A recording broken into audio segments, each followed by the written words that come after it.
My dear drama lovers, welcome back to எம் drama glimpse. இந்த week நம்ம பார்த்துக்கிட்டு இருக்கிற அந்த பாடி ஸ்டாப் டிராமாவோட பார்ட் 4 தான் இந்த வீடியோ நம்ம பார்க்க போறோம். சோ வாங்க கைஸ், நம்ம இன்னைக்கு கதைக்கு போகலாம். இப்ப கடைசியா அந்த கோ நல்லவன் அப்படிங்கிற மாதிரி நம்மளுக்கு தெரிஞ்சிரும். இதுவே இன்னொரு பக்கம் அந்த யுமியை தான் காட்டுவாங்க. அவ ஒரு மாதிரி பித்து பிடிச்சாப்புல உட்கார்ந்து ஏதோ யோசிச்சுக்கிட்டு இருப்பா. என்னன்னா, அவ கோவ கடைசியா ஹாஸ்பிட்டல்ல பாக்குறப்ப அவன் யுமி கிட்ட சொல்லிருப்பான், என்னோட அப்பியரன்ஸ் மாறினா என்ன, என்னோட மனசு அப்படியே தானே இருக்கு, சோ அதனால நீ என்னை விட்டுட்டு போயிட மாட்டேல அப்படிங்கிற மாதிரி அவன் கேட்டிருப்பான். இப்போ அந்த விஷயத்தையே இந்த யுமி திரும்ப திரும்ப யோசித்து பார்த்துக்கிட்டே இருப்பா. அப்ப ஒருவேளை நம்ம அப்பியரன்ஸ் மாறினாலும் நம்மளுக்குள்ள இருக்கிற அந்த அக்லினஸ் இன்னும் போகல அப்படிங்கிற மாதிரி அவன் மீன் பண்ணி சொன்னானா, நான் என்னோட உடம்புல இருக்கிறப்பயும் சரி, இப்ப ஐயோட உடம்புல இருக்கிறப்பயும் சரி, எனக்கு அந்த அளவுக்கு சந்தோஷமே கிடைக்க மாட்டேங்குதே அப்படிங்கிற மாதிரி ஒரு மாதிரி கடுப்பா நகத்தை கடிச்சுக்கிட்டே யோசிச்சுக்கிட்டே இருப்பா. இதுவே இன்னொரு பக்கம் நம்ம ஹீரோயினும் அவளோட ஃப்ரெண்ட்ஸையும் தான் காட்டுவாங்க. இப்ப நம்ம ஹீரோயினுக்கு ஒரு டவுட் இருக்கும். சரிக்கோ, இதெல்லாம் நீ ஆரம்பத்துல இருந்து எங்களுக்காக தான் பண்ணேன்னு சொல்ற, ஆனா அப்படி இருக்கிறப்ப நீயும் கஹாவும் எதுக்கு அன்னைக்கு சண்டை போட்டுட்டு மாடில இருந்து குதிச்சீங்க அப்படிங்கிற மாதிரி கேப்பா. அப்பதான் இவங்க ரெண்டு பேரும் ஒரு முக்கியமான விஷயத்தையே சொல்லுவாங்க.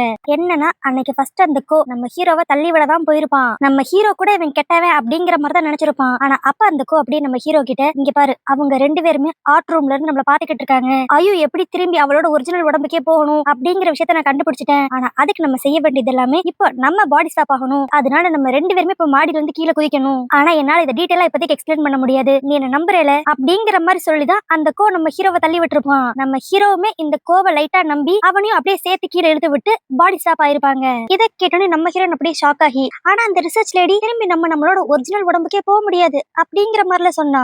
அந்த லேடி சொன்னது கொஞ்சம் கரெக்ட் தான். ஆனா நான் இதை பத்தி நிறைய ரிசர்ச் பண்ணி இன்னொரு ஒரு விஷயத்தை கண்டுபிடிச்சேன். நம்ம ஹீரோயினும் இமியும் சேர்ந்து ஃபர்ஸ்ட் டைம் பாடி ஸ்டாப் ஆயிட்டாங்க. இப்ப இவங்க ரெண்டு பேரும் திரும்பவும் அந்த ப்ராசஸ் செஞ்சாங்கன்னா கண்டிப்பா சக்சஸ் ஆகாது. ஆனா அதுக்கு பதிலா நம்ம ஹீரோயின் வேற ஒரு ஆள் உடம்புக்குள்ள திரும்பி போய் அந்த ஆள் உடம்பு மூலியமா இவ மறுபடியும் அவளோட ஒரிஜினல் உடம்புக்கு போக முடியும் அப்படிங்கிற மாதிரி அந்த கோ சொல்லுவான். அதாவது இப்ப அந்த கோ எப்படி பிளான் பண்ணிருப்பான்னா, நம்ம ஹீரோயின் இப்ப யுமியோட உடம்புல இருந்து அதுக்கடுத்து கோவோட உடம்புக்கு மாறி அப்புறம் கோவோட உடம்புல இருந்து அவளோட உடம்புக்கு மாற முடியுமா. அப்படி பண்றப்ப அவங்க செலக்ட் பண்ற பாடி வந்து ஒரு டைம் தான் ஒன்னா அந்த ப்ராசஸ்ல இன்வால்வ் ஆயிருப்பாங்க. சோ இதே மாதிரியே நம்ம ஹீரோயின் ஒரு தடவை, நம்ம ஹீரோ ஒரு தடவை, அந்த கோ ஒரு தடவை, இந்த யுமி ஒரு தடவை, இந்த மாதிரி எல்லாருமே ஏற்கனவே செலக்ட் பண்ணாத பாடிக்குள்ள டிரான்ஸ்பர் ஆகி கடைசியில அவங்களோட ஒரிஜினல் உடம்புக்குள்ள வந்துடலாம் அப்படிங்கிற மாதிரி அந்த கோ ஐடியா சொல்லுவான். இதை கேட்டோன்னே நம்ம ஹீரோயின் ஹாப்பி ஆயிருவா. ஆனா அப்பயும் நம்ம ஹீரோக்கு ஒரு டவுட் இருக்கும். சரி, இந்த ப்ராசஸ்ல நம்ம எல்லாரும் இன்வால்வ் ஆயிருவோம், ஆனா அந்த யுமியை எப்படி இன்வால்வ் ஆக வைக்க முடியும், அவ எப்படினாலும் ஐயோட உடம்புல இருந்து போக மாட்டேன் அப்படிங்கிற எண்ணத்துல தானே இருக்கா.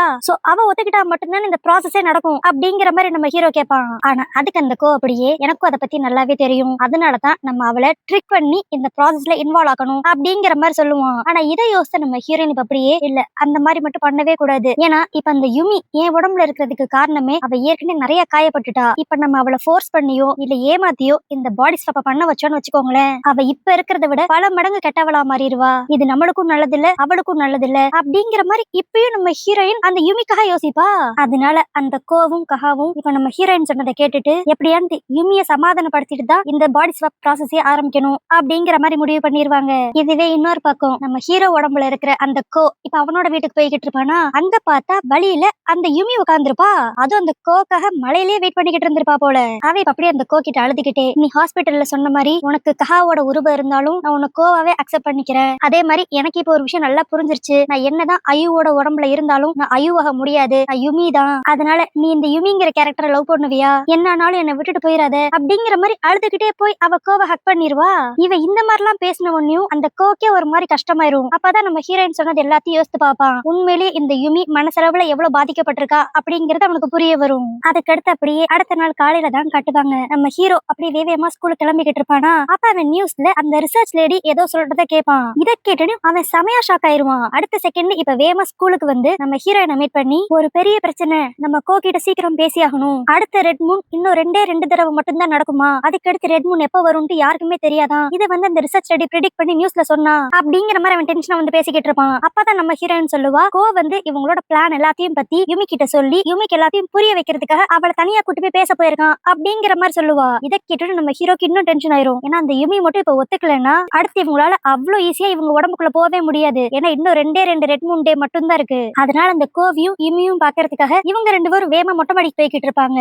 இதுவே இன்னொரு பக்கம் அந்த கோவியும் யுமியும் தான் காட்டுவாங்க. அவன் இப்ப இந்த யுமி கிட்ட எல்லாத்தையும் சொல்லிருவான். நான் உன் கூட பழகினதுக்கு காரணமே ஐயுவை திரும்பி எப்படியான்ட்டு அவளோட உடம்பு கொண்டு போகணுங்கிறதுக்காக தான். உனக்கு இதெல்லாம் கேட்க கோவமா தான் இருக்கும், ஆனா அவங்க உடம்புல இருக்கிறதா நல்லது அப்படிங்கிற மாதிரி இவன் டீட்டெயிலா எல்லா எல்லாத்தையும் அந்த யுமி கிட்ட எக்ஸ்பிளைன் பண்ணிக்கிட்டு இருப்பான். இப்ப இதுவே இன்னொரு பக்கம் நம்ம ஹீரோ ஹீரோயின் 2 பேருமே இப்ப வேகமா மொட்டை மாடிக்கு வந்து பாப்பாங்களா. ஆனா அங்க பார்த்தா அந்த கோ மட்டும் தான் இருப்பான், யுமி இருக்க மாட்டா. என்னன்னு பார்த்தா இவன் சொன்னதெல்லாம் கேட்டுட்டு அழுதுகிட்டே இங்க இருந்து ஓடிட்டா போல.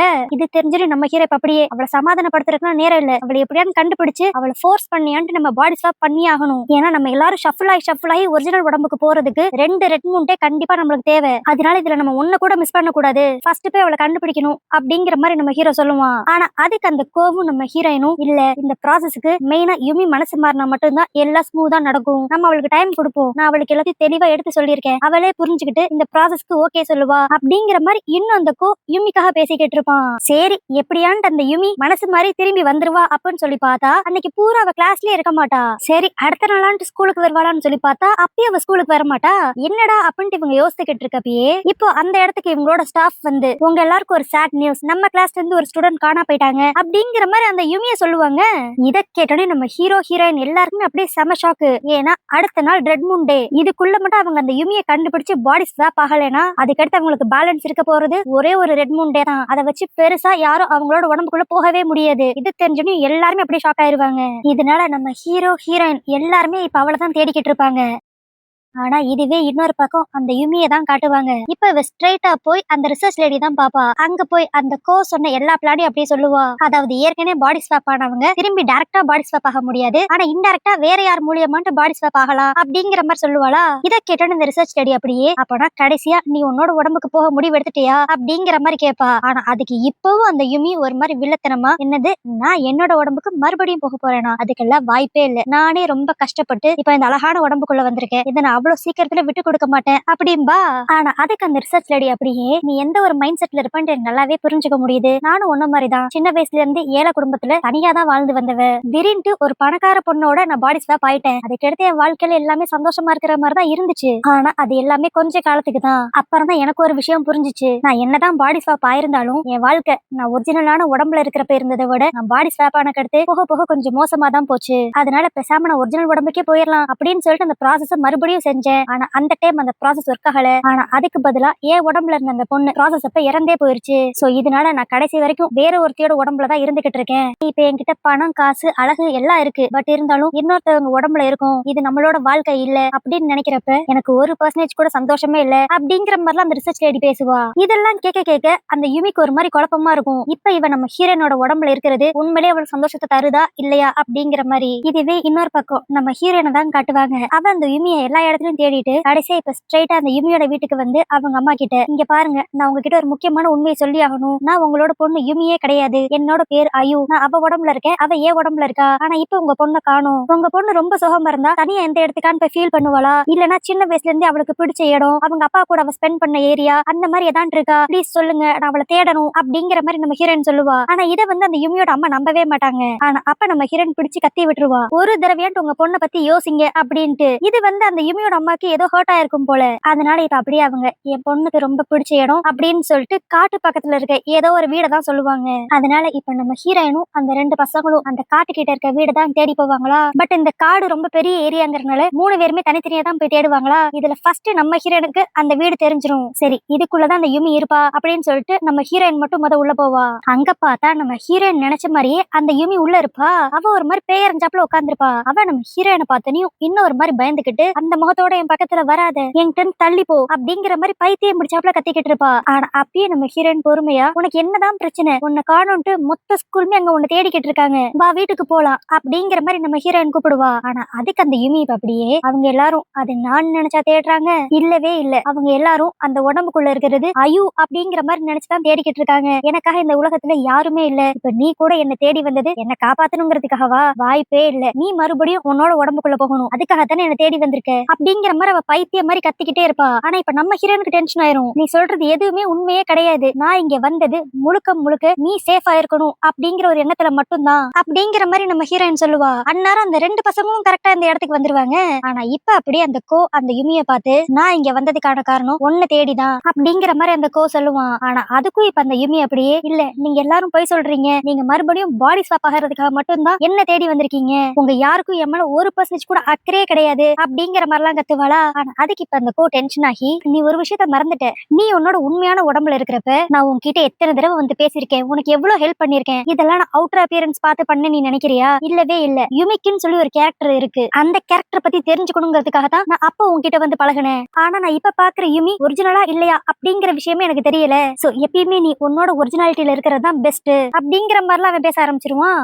ஆனா இப்ப இதெல்லாம் கேட்ட நம்ம ஹீரோயின் இப்ப அப்படியே டென்ஷனா கத்திருவா. உங்க யாருக்கும் உண்மையிலேயே யுமி மனசுல எப்படிப்பட்ட ஒரு ஃபீலிங் இருக்குன்னு சொல்லி புரிஞ்சுக்கவே முடியாது. ஆனா என்னால அதை புரிஞ்சுக்க முடியும். ஏன்னா இந்த கடந்த 2-3 மாசத்துக்கு நான் அவ உடம்புல இருக்கிறப்ப ஸ்டார்டிங்ல எனக்குமே எதுவுமே நல்லா போகல. எல்லாரும் என்னையும் புள்ளி பண்ணீங்க, தனிமைப்படுத்தினீங்க. அப்பதான் உண்மையிலேயே யுமி இந்த உடம்புல இருக்கிறப்ப எவ்வளவு ஃபீல் பண்ணிருப்பா அப்படிங்கிற விஷயம் எனக்கு புரிய வந்துச்சு. ஏன் கிட்டத்தட்ட சொல்ல போனா செத்தரலாம் அப்படிங்கிற ஃபீல் எனக்கும் வந்துச்சு. ஆனா அப்ப எனக்கு இந்த வெக்ஸான வாழ்க்கையில இருந்து ஒரு வெளிச்சம் கொடுத்தது கஹாதான். அவன் என்னோட அவுட்டர் அப்பியரன்ஸ் பார்க்காம உள்ள இருக்கிற என்னோட கேரக்டரை புரிஞ்சுக்கிட்டு நான் அயுங்கிறத நம்பி என்கிட்ட பழக ஆரம்பிச்சான். அந்த ஒருத்தன் கொடுத்த ஹோப்பே போதும். அதுக்கடுத்து எனக்குள்ள நிறைய பாசிட்டிவிட்டி வந்து நான் யுமியோட உடம்புல இருக்கிறப்பயே கொஞ்சம் சந்தோஷமா தான் இருந்தேன். அதே தான் நான் உனக்கும் சொல்லுவேன் யுமி. நீயா ஃபர்ஸ்ட் உன்னை இன்சீரியர் படுத்திக்காத. உன்னை புரிஞ்சுக்கிட்டு உன்னோட கேரக்டருக்காக உன்னை நேசிக்கிறவங்க நிறைய பேர் இருப்பாங்க.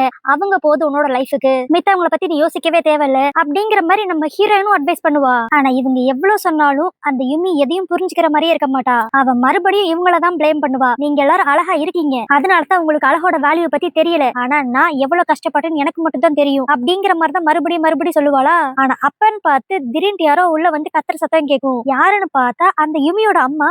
சரி வந்தவங்க யுமியோட உடம்புக்குள்ள இருக்கிற நம்ம ஹீரோயினை தான் திட்ட போறாங்க அப்படின்னு சொல்லி பார்த்தா இப்ப அவங்க ஸ்ட்ரெயிட்டா அந்த ஒரிஜினல் யுமிக்கு ஒரு அறை கொடுப்பாங்க. உன்கிட்ட வர ஒரு பார்வையை வச்சே நீ தான் என்னோட ஒரிஜினல் பொண்ணு நான் கண்டுபிடிச்சிட்டேன். நீ திருந்தவே மாட்டியா? எப்ப பார்த்தாலும் யாருக்கான்ட்டு ஒரு பிரச்சனை கொடுத்துட்டே தான் இருப்பியா அப்படிங்கிற மாதிரி அவங்க அம்மா இப்பயும் அந்த யுமியை போட்டு கண்ட மணிக்கு திட்டுவாங்க. என்னடா இது பொண்ணே மன வருத்தத்துல இருக்கா, இன்னும் அவங்க அம்மா இப்படியே திட்டிக்கிட்டு இருக்காங்களே அப்படின்னு சொல்லி பார்த்தா அப்ப அந்த யுமியோட அம்மா வேகமா அவகிட்ட வருவாங்க. போச்சு தன்னை அடிக்கதான் போறாங்க அப்படிங்கிற மாதிரிதான் யுமி பயப்படுவா. ஆனா அன்னாரும் அந்த அம்மா டக்குன்னு அப்படியே அவளை ஹக் பண்ணிட்டு எல்லாம் ஏன் தப்பு தான், நான் குண்டா இருக்கேன்னு சொல்லி உங்க அப்பா என்ன பாதிலே விட்டுட்டு போயிட்டாரு. அந்த கோவத்துல நான் யாரு மேல காட்டுறதுன்னு தெரியாம உன் மேல எல்லாத்தையும் காட்ட ஆரம்பிச்சிட்டேன். உனக்கு ஸ்கூல்ல என்ன பிரச்சனை இருக்கு, நீ எந்த மாதிரி ஃபீல் பண்ற அப்படிங்கறது புரிஞ்சுக்கிட்டு நான் தான் உனக்கு ஆறுதலா இருந்திருக்கணும். அந்த அழகுங்கிற விஷயம் உன்னை இந்த அளவுக்கு பாதிச்சிருக்கும் அப்படிங்கறத நான் யோசிக்கவே கிடையாது. எல்லாமே ஏன் தப்பு தான். இனிமேல் நான் உன்னை விட்டு எங்கேயும் போக மாட்டேன் அப்படிங்கிற மாதிரி அவங்க அம்மா பாசமா பேசுவாங்க.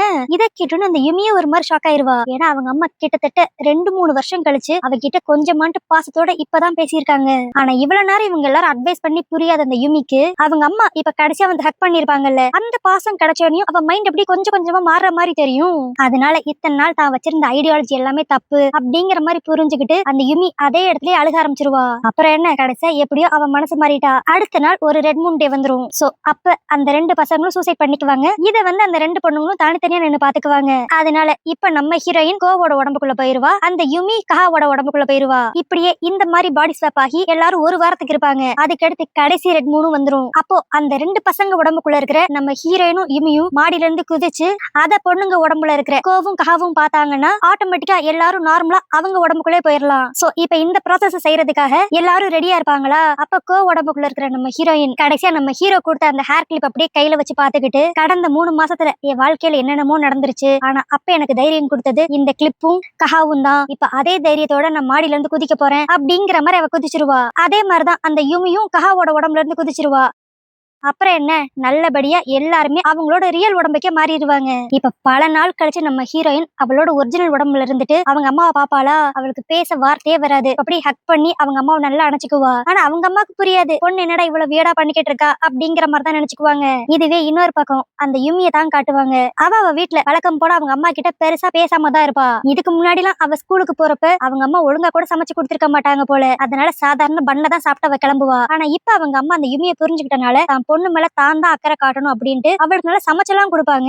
இந்த ஒரு சேஞ்சே அந்த யுமிக்கு நிறைய பாசிட்டிவிட்டி கொடுக்கும். சரி ஓகே எல்லாம் நல்லா போகுது அப்படின்னு நினைக்கிறப்ப இப்ப நம்ம ஹீரோயினும் அந்த 2 பசங்களும் ஸ்கூலுக்கு போய்கிட்டு இருப்பாங்களா. அப்ப அந்த கோ நம்ம ஹீரோயின் கிட்ட நீ கடைசியா என் உடம்புல இருந்தப்ப இந்த கிளிப் யூஸ் பண்ணிருப்ப போல, அது என்னோட யூனிஃபார்ம் பாக்கெட்ல இருந்துச்சு அப்படின்ட்டு நம்ம ஹீரோ வாங்கி கொடுத்த கிளிப்பை கொடுப்பான். இதை பார்த்துக்கு அடுத்துதான் நம்ம ஹீரோனுக்கு ஒரு முக்கியமான விஷயமே ஞாபகம் வரும். இவ இந்த ரெட் மூன் பிரச்சனை எல்லாம் முடிஞ்ச உடனே நம்ம ஹீரோ கிட்ட அவனோட லவ் கன்ஃபெஷனுக்கான முடிவை சொல்றேன் அப்படிங்கிற மாதிரி சொல்லியிருப்பாள். அத பத்தி இப்ப யோசிச்சுக்கிட்டு இருப்பா. முதையான்ட்டு அவளை பொறுத்த வரைக்கும் கோ கெட்டவனா இருந்திருப்பான். நம்ம ஹீரோ மட்டும்தான் இவளுக்காக எல்லாத்தையும் பண்ணிருப்பான். அதனால நம்ம ஹீரோனுக்கு நம்ம ஹீரோ மேல இன்ட்ரெஸ்ட் வர மாதிரி இருந்திருக்கும். ஆனா இப்ப நடந்த விஷயமே மொத்தமா வேற. கோவுமே எல்லாமே நம்ம ஹீரோனுக்காக தானே பண்ணிருப்பான். அது மட்டும் இல்லாம அவன் தான் நம்ம ஹீரோனுக்கு ஒரிஜினலா பாய் ஃப்ரெண்டா இருந்தவன். சோ இப்ப இதெல்லாம் நம்ம ஹீரோன் அப்படியே யோசிச்சுட்டு அந்த 2 பேர்கிட்டயும் இந்த 3 மாசத்துல என்னென்னமோ நடந்துருச்சு, அதனால என்னால கோ தான் என்னோட பாய் ஃப்ரெண்ட்னு சொல்ல முடியல, கஹா மேல எனக்கு எந்த இன்ட்ரெஸ்டும் இல்ல அப்படிங்கிற மாதிரி என்னால தெளிவா சொல்ல முடியல, என் மனசே ஒரு மாதிரி குழம்பி போய் கிடக்கு அப்படிங்கிற மாதிரி அந்த 2 பசங்க கிட்ட சொல்லுவாளா. ஆனா இதை கிட்ட நம்ம ஹீரோ இப்ப அப்படியே நம்ம ஹீரோனை தனியா கூட்டு வந்துட்டு, இங்க பாரு உனக்கு குழப்பமே வேண்டாம், எனக்கு உன்ன பிடிச்சிருந்துச்சு அதத்தான் நான் சொன்னேன். அது மட்டும் இல்லாம அப்ப நீ தனிமையில இருந்தனால நான் உனக்கு சப்போர்ட்டிவா இருந்தனால உனக்கு என் மேல இன்ட்ரெஸ்ட் வர மாதிரி தெரிஞ்சிருக்கும். ஆனா அதெல்லாம் லவ்வே கிடையாது, அது ஒரு ஃப்ரெண்ட்ஷிப். அதே மாதிரி ரொம்ப டீப்பா யோசித்து பார்த்தா நான் உன் மேல வச்சிருக்கிறதும் ஃப்ரெண்ட்ஷிப் மாதிரி தான் எனக்கு தெரியுது, அதனால நீ பெருசா குழம்பிக்காத அப்படிங்கிற மாதிரி நம்ம ஹீரோ சொல்லுவான். இதை கேட்டோன்னு நம்ம ஹீரோனுக்கு அவ்வளவு ஹாப்பியா இருக்கும். இது போதும், இதுக்கு அடுத்து நான் தெளிவான ஒரு முடிவு எடுத்துருவேன் அப்படிங்கிற மாதிரி சொல்லுவா. ஆனா அப்பா அவ கையில வச்சிருந்த கிளிப்பை நம்ம ஹீரோ வாங்கிட்டு, இனிமேல் இது உனக்கு தேவைப்படாது, நீ ஏற்கனவே ஃபுல் பாசிட்டிவிட்டில தான் இருக்க அப்படிங்கிற மாதிரி சொல்லிட்டு அந்த கிளிப்பை வாங்கிட்டு வேமா அந்த இடத்துல இருந்து ஓடிடுவான். அதுக்கடுத்து இப்ப அந்த இடத்துக்கு கோ வருவான். நம்ம ஹீரோன் அப்படியே கியூட்டா அந்த கோவை பார்த்து ஒரு சிரிப்பு சிரிப்பா. இதுலயே அவ கோ கிட்ட நான் உன்னதான் விரும்புறேன் அப்படிங்கிற மாதிரி இன்டெரக்டா சொன்ன மாதிரி தான் இருக்கும். ஆனா இதுவே இப்போ நம்ம ஹீரோன் கிட்ட இவ்வளவு பேசிட்டு அங்க இருந்து ஓடி வந்த நம்ம ஹீரோ ஸ்டார்டிங்ல சிரிச்சுக்கிட்டே வர மாதிரி தான் இருந்திருக்கும். ஆனா கொஞ்சம் தூரம் தள்ளி வந்த கடுத்து அவன் கண்ணே ஒரு மாதிரி கலங்க ஆரம்பிச்சிரும். அவனுக்கு நம்ம ஹீரோனை ரொம்ப பிடிச்சிருக்கும். இன்ஃபேக்ட் அவன் இப்பயும் நம்ம ஹீரோனை லவ் தான் பண்றான். ஆனா நம்ம ஹீரோனோட மனசுல ஃபுல்லா கோ தான் இருக்கான். நடுவுல நடந்த சில பிரச்சனைனாலதான் அவ கோவை தப்பா புரிஞ்சுக்கிட்டு என் மேல லைட்டா இன்ட்ரெஸ்ட் காட்டியிருக்கா அப்படிங்கிற விஷயம் நம்ம ஹீரோக்கு தெளிவா புரிஞ்சிருச்சு. அதனாலதான் நம்ம ஹீரோ இத்தனை நாள் நடந்ததுனால லவ்வே இல்ல அப்படிங்கிற மாதிரி நம்ம ஹீரோனை பிரெயின் வாஷ் பண்ணி அவள ஒரு நல்ல முடிவு எடுக்க வச்சிருப்பான். இதனால நம்ம ஹீரோன் கடைசி ஹாப்பி ஆயிட்டா. அவன் நம்ம ஹீரோ தான் ஒரு மாதிரி சோகமா இருப்பான். ஆனா அப்படி அவன் தனியா நின்று ஃபீல் பண்ணிக்கிட்டு இருக்கப்ப அந்த இடத்துக்கு அந்த யூமி வருவா. அவ இப்ப அவளோட ஒரிஜினல் உடம்புல இருக்கறனால அந்த கிளாஸ் ரூம்குள்ள போறதுக்கே தயங்குவா. கிளாஸ்ல இருக்கிறவங்களா தன்னை ஃப்ரெண்டா ஏத்துக்குவாங்களா இல்லனா முந்தி மாதிரி தனிமைப்படுத்திடுவாங்களா அப்படிங்கிற மாதிரி பயந்துகிட்டு இருப்பாளா. அப்ப நம்ம ஹீரோ அப்படியே அந்த கிளிப்பை போய் அந்த யூமி தலையில குத்திட்டு, இனிமேல் இந்த பாசிட்டிவிட்டி உனக்கு தான் தேவை அப்படிங்கிற மாதிரி சொல்லி அவளை கிளாஸ் ரூம்குள்ள தள்ளி விட்டுருவான். ஆனா இப்ப இவ கிளாஸ் ரூம்குள்ள வந்த உடனேயும் அங்க இருந்த ஸ்டூடெண்ட்ஸ் எல்லாருமே அந்த யூமி கிட்ட அவ்வளவு ஜாலியா பேசுவாங்க. ஏன்னா கொஞ்ச நாள் முன்னாடி வரைக்கும் நம்ம ஹீரோயின் இதே உடம்புல இருந்து தானே எல்லா ஃப்ரெண்ட்ஸையும் பிடிச்சு வச்சிருப்பா. அதனால அந்த கிளாஸ் மெம்பர்ஸ் எல்லாருமே அந்த யூமி கிட்ட இப்ப நல்ல விதமா பேசுவாங்க. இதனால அந்த யூமிக்கு தனியா இருக்கும் அப்படிங்கிற ஃபீலே இருக்காது. இதெல்லாம் பாத்துக்கிட்டு இருந்த நம்ம ஹீரோவுக்கு அப்பாடா கடைசியில எப்படியோ யூமியோட வாழ்க்கையில நல்லது நடந்துருச்சு அப்படிங்கிற மாதிரி சந்தோஷமாவும் இருக்கும். ஆனா அவனோட லவ் தான் இப்ப மொத்தமா போச்சு, அதை நினைச்சு ஒரு மாதிரி கவலையாவும் இருக்கும். பட் இருந்தாலும் இவனோட காதல் கதை இப்படிதான் வரும் அவன் முன்னாடியே கெஸ் பண்ணிருப்பான் போல. அதனால அதுல இருந்து மூவ் ஆன் ஆகணும் அப்படின்ட்டு வழக்கம் போல அவனோட ஜாலி டைப்பை வெளியே கொண்டு வந்து அங்க இருக்கிற கிளாஸ் மெம்பர்ஸ் எல்லார்கிட்டயும் பேசி சிரிச்சுக்கிட்டு இருப்பான். சோ இந்த மாதிரி எல்லாருமே அவங்களோட பிரச்சனையில இருந்து மூவ் ஆன் ஆகி சந்தோஷமா இருக்க பாக்குறாங்க அப்படிங்கிற மாதிரி காமிச்சு இந்த டிராமா இவங்க முடிச்சிருப்பாங்க. ஆனா நம்ம ஹீரோவோட பார்ட் மட்டும் தான் எனக்கு ரொம்ப கஷ்டமா இருந்துச்சு. ஸ்டார்டிங்ல இருந்து அவன ஹீரோன்னு சொல்லிட்டு கடைசியில நம்ம ஹீரோனோட பேர் அவன் இல்ல அப்படிங்கிற மாதிரி ஒரு சிச்சுவேஷன் வந்தனையும் கொஞ்சம் மனசுக்கு கஷ்டமா தான் இருந்துச்சு. சோ இதே மாதிரி நீங்களும் நம்ம ஹீரோவோட எண்டிங் வேற மாதிரி இருந்தா நல்லா இருக்கும் அப்படின்னு நினைச்சிருந்தீங்கன்னா கீழே கமெண்ட் பண்ணிருங்க. இந்த டிராமா உங்களுக்கு பிடிச்சிருந்துச்சுன்னா லைக் பண்ணிருங்க, உங்க ஃப்ரெண்ட்ஸ் எல்லாருக்கும் ஷேர் பண்ணிருங்க, மறக்காம ஹைப் பண்ணிருங்க. இதே மாதிரி வேற ஒரு கதையோட வேற ஒரு வீடியோல உங்களை பாக்குறேன். அது வரைக்கும் பை.